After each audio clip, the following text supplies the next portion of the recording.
Entonces, de antemano yo era muy admiradora del premio Nobel, sin saber y sin proponer, porque yo pienso que el premio Nobel nadie lo va a alcanzar pensando que lo va a hacer.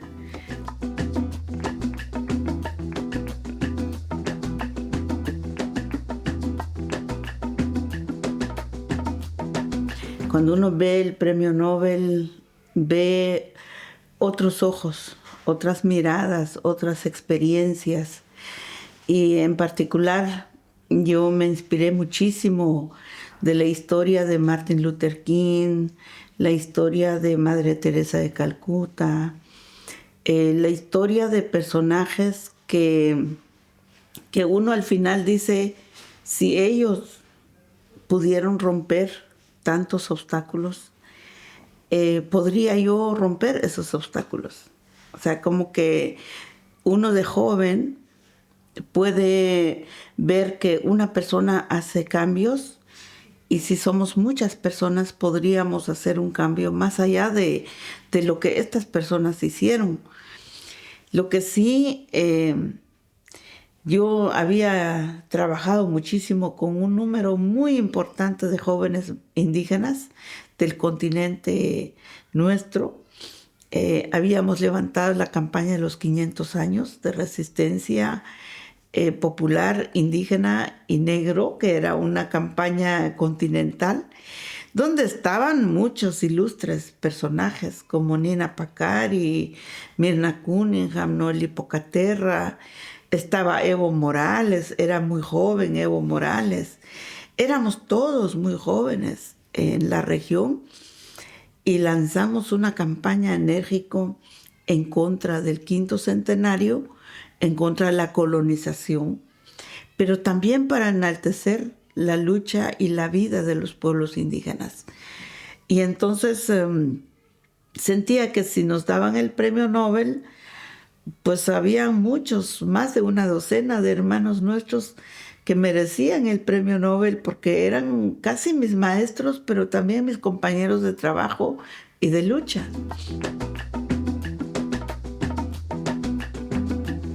Para hacer un gran desafío en Guatemala, teníamos planeado hacer un desafío en Guatemala.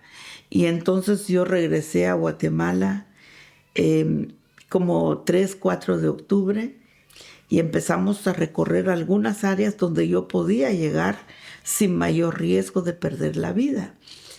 Y ese día nos fuimos a San Marcos, que es un departamento muy amplio de Guatemala, muy pobre. La zona pobre, es una zona donde existe aún actualmente la desnutrición crónica, más terrible, la convulsión de la sociedad por la migración, una zona muy emblemática de sufrimiento.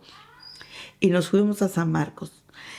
Llegamos esa noche tarde y habían amenazado el hotel donde íbamos a estar. Dijeron que iba a haber una bomba en el hotel. Ya no nos atrevimos a dormir en el hotel. Y yo fui a buscar la iglesia católica. Y Monseñor Ramacine, que es un obispo muy, muy activo, muy, muy combativo, me acordé que él era de allí y vamos al convento, a lo mejor ahí podíamos dormir. Y en esa noche, pues él estaba en República Dominicana. Y aprovechamos el convento porque nos alojaron allí con mis compañeros, con Rosalina Tuyú, con muchas mujeres mayas. Y a las 4 de la mañana, menos 10 minutos, recibí una llamada telefónica. Y era del embajador de Noruega en México. Y me dice, señora Menchú, ¿usted es Rigoberta Menchú? Yo dije, sí, soy yo. Y en 10 minutos el Instituto Nobel va a dar a conocer al público en general que usted ha ganado el premio Nobel de la Paz. Y yo dije, bueno, pensé primero una broma, puede ser. Yo le dije, bueno, pero ¿ese es oficial?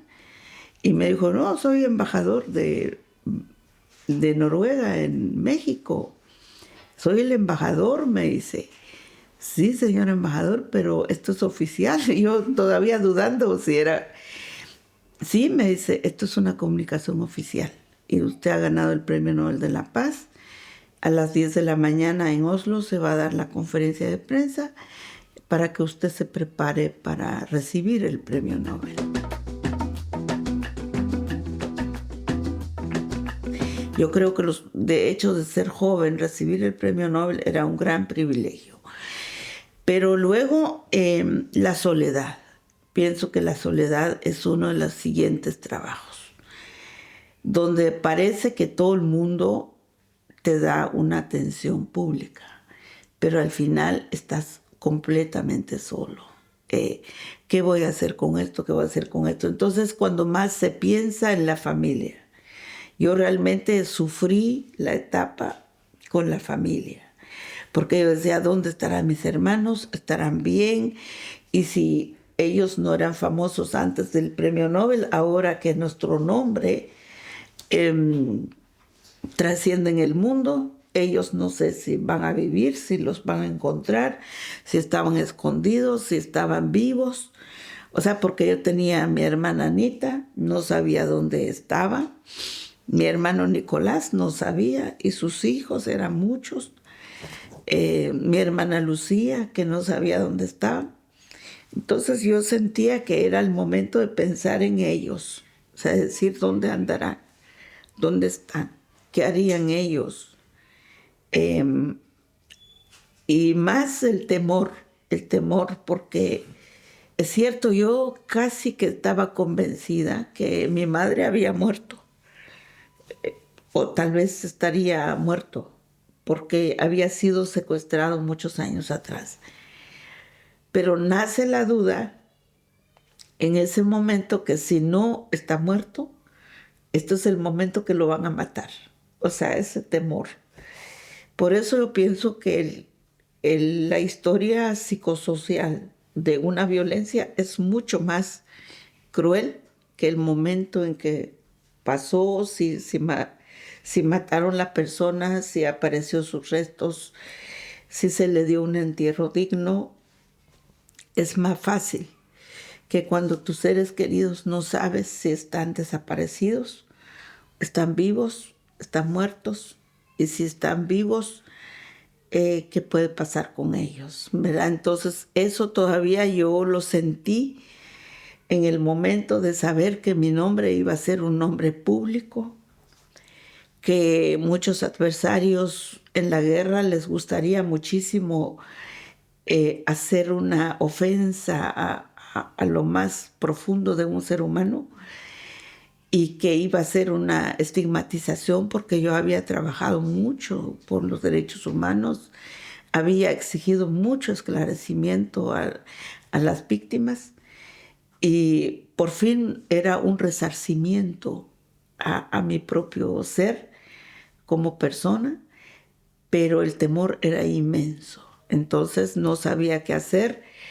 y afortunadamente se anunció el Premio Nobel en octubre, y en noviembre tuve la suerte de recibir una llamada telefónica de mi hermana Anita, y me dice que estaba en Chiapas y que ella estaba a salvo y que había salido de las montañas de Guatemala, y que conocía la información de mi hermana Lucía, que eran mis dos hermanas pequeñas. Cuando me estaba preparando para venir a Oslo a recibir el premio, finales de noviembre, tuve comunicación con mi hermano Nicolás y con mi hermana Marta. Y también fue como la reintegración de la familia. Eso fue la bendición más grande. Yo pude venir con mi hermano Nicolás y Marta a Oslo. Los traje conmigo para recibir el Premio Nobel. Realmente supe que se me dio el Premio Nobel. Yo llamé a Adolfo Pérez Esquivel y le dije, mire, don Adolfo, usted ya es Premio Nobel. ¿Qué es un Premio Nobel? ¿Qué hace un Premio Nobel? ¿Cómo lucha un Premio Nobel? Yo no sé. Y yo quiero que usted me ayude. Y Adolfo me dijo, no te preocupes, yo te mando un equipo para que te ayuden a crear la institución que quieras. Y así fue que empezamos a diseñar la fundación y estoy muy agradecida porque nuestra fundación ha durado ya 22 años. Hemos vivido en el tiempo, somos libres y soberanos, no necesitamos atarnos a nada como para hacer las obras sociales. Muchas personas colaboran con nosotros porque creen en nuestro trabajo, porque creen en nuestra lucha. Entonces, para mí el premio Nobel también es lo que la persona se compromete a hacer en toda su vida. Sí. O sea, es lo que uno dice, yo voy a luchar por esto de por vida. No voy a luchar una semana, 2 semanas. Esto es como tener un hijo. Y se tiene un hijo para siempre, no se tiene un hijo para un rato. Sí, la verdad es que al principio, tanto Adolfo Pérez Esquivel, premio Nobel argentino, como Jude Williams, que nos conocíamos antes del premio Nobel, y trabajábamos juntos por la solidaridad con el pueblo salvadoreño, con Guatemala, y dijimos, los premios Nobel pobres no vamos a hacer muchos cambios ni muchas cosas si no nos unimos. Y si unimos nuestras fuerzas podemos trascender un poco más. Y bueno, entre todas estas mujeres empezamos a hacer, primero hicimos el Peace Jam. Usted sabe que existe la Fundación Peace Jam. La Fundación Peace Jam es más idea de Monseñor Tutu, Adolfo, Jude, con Dan y Van, que son maravillosas personas que nos apoyan. Hicimos el Peace Jam, hemos trabajado con jóvenes muy lindo. También es la manera en que nosotros hemos sostenido nuestros proyectos. Al principio era muy feo de decir yo cobro un honorario. Cobro un honorario para hacer un trabajo en una universidad. Pero si no lo hacemos, ¿quién nos apoya? ¿Quién nos da la infraestructura? ¿Quién nos da? Entonces dijimos, bueno, los que nos apoyen tienen que saber que nos van a dar un apoyo. Y nos pusimos de acuerdo y hacemos varios eventos al año promovido por Peace Jam. Después viene la iniciativa de mujeres. Y la iniciativa de mujeres, porque es impactante la historia de cada mujer que tiene el Premio Nobel de la Paz. Yo me conmuevo de la historia de Mayrit o de la historia de Jude. Entonces nos hemos complementado en una lucha como mujeres. Al principio en los premios Nobel hombres decían, bueno, porque tienen que ser mujeres, porque no vamos a estar siempre juntos todos. Sí, pero las mujeres tenemos como una mística para hablar sobre la violencia intrafamiliar, para luchar contra la violación y el abuso que sufren las mujeres, que tiene un impacto muy grande en las guerras, los peligros que corremos las mujeres. Corremos peligro de muerte permanentemente, nos metemos en las áreas donde pues a lo mejor un día terminamos siendo violadas o siendo torturadas. Y entonces nos hemos unido las mujeres, es una experiencia bonita porque conocemos la lucha de muchas distinguidas mujeres del planeta. Apoyamos las mujeres que están sobreviviendo en áreas de conflicto. Apoyamos mujeres que están siendo atacadas en sus países por tocar el tema de la justicia o el tema de la impunidad o la lucha por derechos humanos. Recientemente en Guatemala teníamos a la juez Yasmín siendo atacada, denigrada en público por juzgar delitos de lesa humanidad en Guatemala, o la fiscal Claudia Paz. Entonces, las mujeres premios Nobel apoyamos mujeres que aunque no tengan el premio Nobel, pero son mujeres muy combativas y muy destacadas en distintas disciplinas del derecho. Pues yo pienso que las mujeres premios Nobel estaremos juntas siempre. Matai fue una de las miembros de la iniciativa de Mujeres Premios Nobel. Ella falleció, pero su memoria en nosotras no ha fallecido. Entonces, porque defender la madre tierra es una lucha de los pueblos indígenas y de todo el mundo actualmente. Para mí la paz es armonía, es convivencia, es aceptar que somos diferentes, pero la diferencia es una riqueza y no un problema. Para mí la paz es producto de una cultura, que podemos hacer una cultura de paz. También creo que la paz es educación.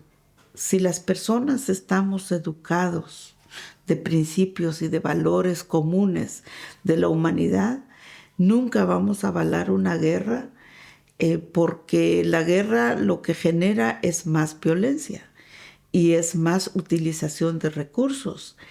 Yo siempre he promovido la paz como educación, y los gobiernos tienen obligación de invertir más recursos en la educación y no más recursos en las armas. Yo le decía a los mexicanos hace poco, si ustedes han pagado impuesto para comprar armas, ¿por qué no pagamos impuesto para promover educación? Si se invirtió en la guerra, entonces tenemos que invertir en la paz. Entonces sí, somos humanistas, somos racionales, y yo pienso que es un ejemplo que hay que hacer en el mundo. Y por supuesto que las guerras no están en nuestras manos y tampoco está la paz armoniosa en nuestras manos. Solo pienso que la gente puede pensar de una manera no violenta.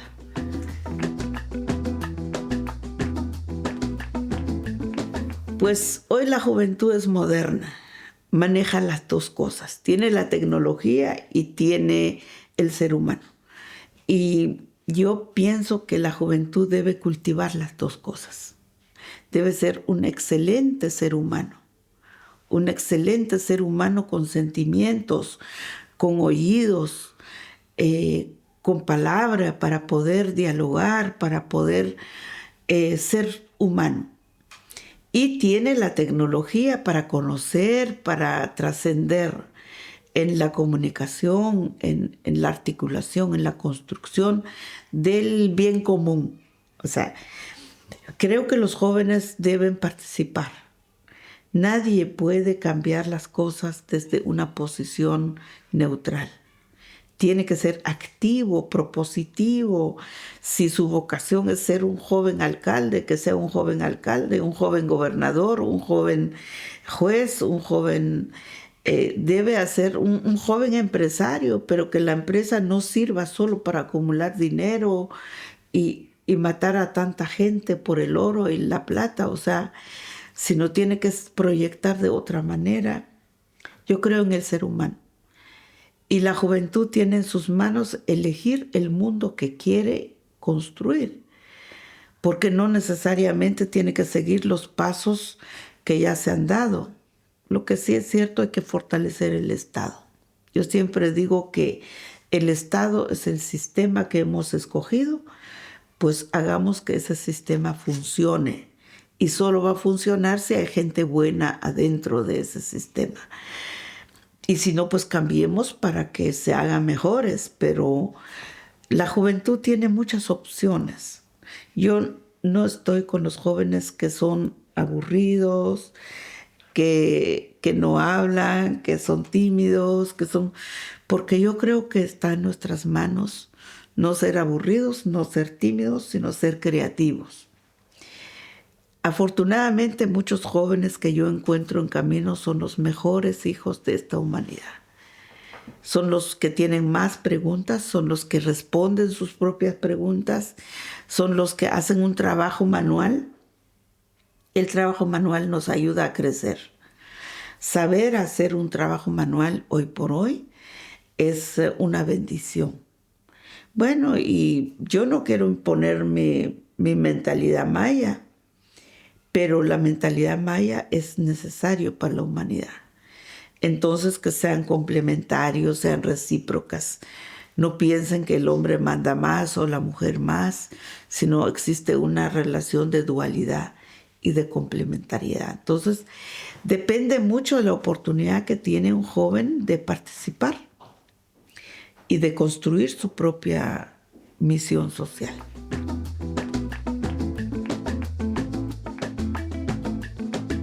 Creo que un gran dirigente es la persona que consulta más, que pregunta más, que escucha más, qué opinan los otros, qué opinan los demás. Es una persona que sabe escuchar y que sabe tomar en cuenta las ideas de otras personas. Creo que un dirigente tiene que ser una persona que deja que los demás ayuden a resolver el problema y no cree que es el salvador para resolver los problemas, porque hoy nadie tiene en sus manos una solución real de la crisis mundial que vivimos. Hay una decadencia global, decadencia de sistemas, hay decadencia material. La pobreza es enorme. Yo voy a las comunidades y uno de los asesinatos masivos hoy es por desnutrición crónica. La desnutrición mata las neuronas, mata el crecimiento de un ser humano. Entonces, solución verdadera no la tenemos en nuestras manos, pero sí podemos tener, sí juntos podemos hacer mejor política pública, mejor métodos para usar los recursos, mejores ejemplos de lucha contra la impunidad, contra el crimen organizado. O sea, podemos hacer mejor, pero ese dirigente tiene que saber escuchar, articular, tomar en cuenta, más humildad entre los dirigentes, más prepararse a ser parte de una población y no superior a una población. Y bueno, hay muchas enfermedades que existen: el racismo, la discriminación, la opresión. Son enfermedades del ser humano que tenemos que atacarlo, y un dirigente racista no puede salir adelante con soluciones viables. No sé, yo cada vez que tengo un problema enfrente, yo llamo a 10 gentes para decir, y si tú estuvieras en mi lugar, ¿cómo lo podría resolver? ¿Qué harías tú? Y cuando yo pongo a pensar a los demás, seguro que sale una buena conclusión.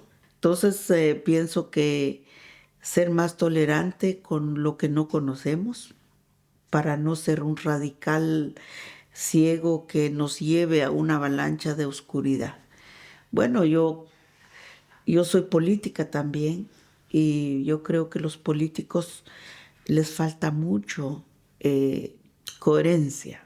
Si yo digo que soy una persona que practico la paz, pero saliendo de aquí hago la violencia, sería faltarle a mi ética de coherencia. Los políticos ofrecen tantas soluciones, pero no cumplen la mitad de las soluciones que ofrecen. Entonces, la falta de coherencia nos hace perder la esperanza y la confianza al sistema. Entonces, yo pienso que tenemos que tener características que un joven puede cultivarlo en su práctica. Ya cuando es un dirigente, ya no tiene que poner a pensar qué hace, porque su experiencia ya lo está poniendo en marcha. Entonces, bueno, a empezar la vida participativa temprano, porque es la única escuela. No hay una escuela para dirigentes sin que pase por su propia experiencia.